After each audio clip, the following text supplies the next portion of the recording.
ನಮಸ್ತೆ. ಇವತ್ತಿನ ಟಾಪಿಕ್ ಅಂತೂ ತುಂಬ ಜನರು ಇಷ್ಟ ಆಗೇ ಆಗುತ್ತೆ.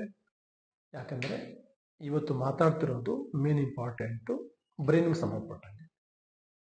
ಇವತ್ತಿಂದು ದಿನಗಳಲ್ಲಿ ಮೇನ್ ಇಂಪಾರ್ಟೆಂಟ್ ಆಗ್ತಿರೋದೇನೆಂದರೆ ತುಂಬ ಜನರಿಗೆ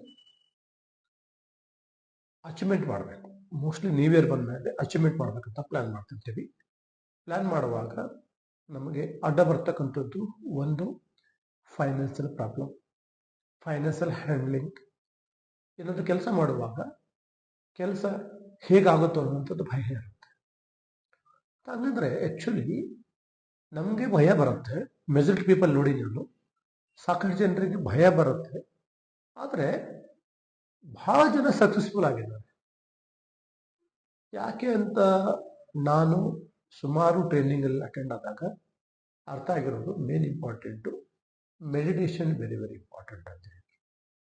ಮೆಡಿಟೇಷನಿಂದ ಮೇನ್ ಇಂಪಾರ್ಟೆಂಟು ನಮಗೆ ಸ್ಟ್ರೆಸ್, ಟೆನ್ಷನ್ ಕಡಿಮೆ ಆಗುತ್ತೆ. ಎರಡನೇದು ಗ್ರ್ಯಾಟಿಟ್ಯೂಡ್. ನಮಗೆ ಇದುವರೆಗೂ ಯಾರು ಒಳ್ಳೇದು ಮಾಡಿದ್ದಾರೆ ಅವರಿಗೆ ಮೆಡಿಟೇಷನ್ ನಂತರ ನಾವು ಥ್ಯಾಂಕ್ಸ್ ಹೇಳ್ತೀವಲ್ಲ ಅದು.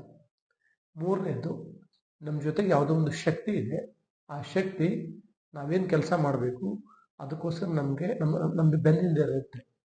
ಒಂದು ಬಿಲೀಫ್ ಸಿಸ್ಟಮ್ ನಾನು ಪ್ರಾಕ್ಟೀಸ್ ಮಾಡ್ತಾ ಇದ್ದೀನಿ. ತುಂಬ ಒಳ್ಳೆ ರಿಸಲ್ಟ್ ಬಂದಿದೆ. ಮೆಡಿಟೇಷನ್ ಸ್ಟಾರ್ಟ್ ಮಾಡಿ ಡೈಲಿ ಒಂದು 5 ಜನರಿಗಾದರೂ ನಿಮಗೆ ಯಾರು ಹೆಲ್ಪ್ ಮಾಡಿದ್ದಾರೆ, ಯಾರಿಗೆ ಒಳ್ಳೇದಾಗಿದೆ, ಫೋನ್ ಮಾಡಿ ಥ್ಯಾಂಕ್ಸ್ ಅಂತೇಳಿ ನೆಕ್ಸ್ಟ್ ಇವತ್ತೇನು ಕೆಲಸ ಮಾಡಬೇಕು ಅಂತ ಪ್ಲ್ಯಾನ್ ಮಾಡಿ ನೀವು ಸಕ್ಸಸ್ಫುಲ್ ಆಗಲಿಕ್ಕೆ 3 ಮೇನ್ ಆ್ಯಕ್ಟಿವಿಟೀಸ್ಗಳು ಏನಿದೆ ಅಂತ ಹುಡುಕಿ 3 ಆ್ಯಕ್ಟಿವಿಟೀಸ್ಗಳನ್ನು ಕಂಟಿನ್ಯೂ ಮಾಡೋಕ್ಕೆ ಸ್ಟಾರ್ಟ್ ಮಾಡಿ. ರಿಸಲ್ಟು ಇವತ್ತು ಬರಲಿಕ್ಕಿಲ್ಲ, 3 ತಿಂಗಳಲ್ಲಿ ಬರಲಿಕ್ಕಿಲ್ಲ. 100% 2025 ಕಂಪ್ಲೀಟ್ ಆಗೋದ್ರೊಳಗಡೆ ನೀವು ವ್ಯಕ್ತಿ ಚೇಂಜ್ ಆಗಿರ್ತಾರೆ. ಥಿಂಕ್ ಚೇಂಜ್, ವಿಚಾರ ಶಕ್ತಿ ಚೇಂಜ್ ಮಾಡಿದಾಗ ಎಲ್ಲ ಸರಿಯಾಗುತ್ತೆ. Do meditation. Thank you.